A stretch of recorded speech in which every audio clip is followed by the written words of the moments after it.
We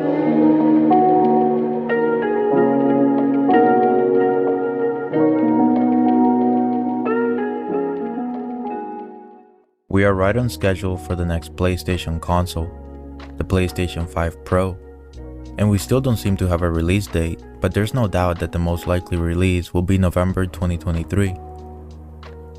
If you look at the PlayStation 4 release, it was launched November 2013. 3 years later, we got the PlayStation 4 Pro, November 2016, a clear 3-year trend between releases.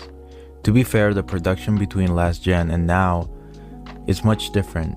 You could pretty much buy a PS4 at launch with no effort. With the PS5, you couldn't really get one unless you paid $1,000 on eBay or waited for a restock, which, let's be honest, went out of stock immediately. The PS4 had no production issues, meanwhile the PS5 was getting scalped on top of being scarce. This means that the production for the PlayStation 5 Pro could be delayed slightly as well, so there's also a possible chance of a November 2024 release. I've seen some rumors regarding April, but I don't think that's happening.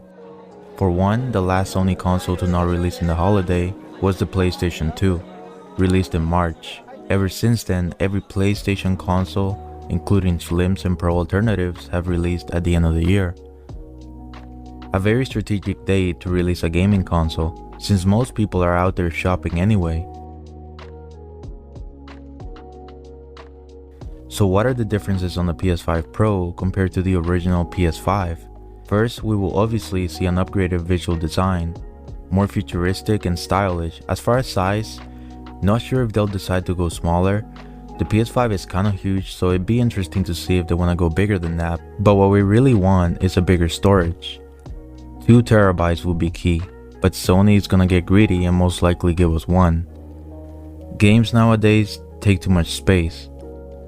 Notoriously Warzone, but most new games too. 2 terabytes will definitely allow your library to expand a meaningful amount. Now, resolution wise and performance wise, what can we see? It is going to be very difficult to get 8K resolution running properly on a current gen console. Even the RTX 40 series struggle with 8K, so probably 4K 120 FPS on certain games along with less performance drops. If I'm being honest, I wouldn't expect a significant improvement performance wise, but what we could see is some improvements in the cooling system. There's rumors surrounding an upgraded cooling system, and others even mention a liquid cooling system. That I don't know. So far we mentioned more storage, different hardware design, a better cooling system, and a more stable performance along with an FPS boost from 60 to 90 and even 120 FPS on most games. There's no need for Sony to focus on 8K right now. An 8K TV is not cheap at the moment. Nobody's really trying to blow $3,000 on a new screen. With an FPS boost and stability upgrade, not only would you be able to enjoy games to their full capability, but also compete with PC players. Especially now with all the growing crossplay titles. No doubt low FPS on a console has been an issue when it comes to first-person shooters. 60 FPS versus 100 FPS makes the difference a lot of the time.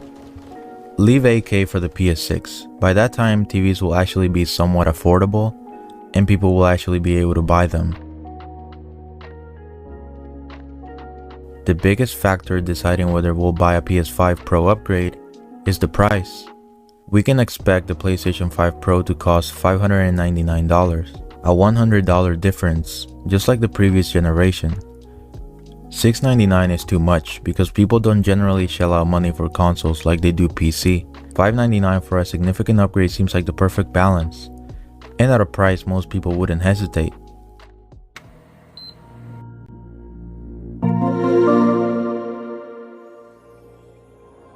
Ultimately, if you own a PS5, you won't need to buy this honestly.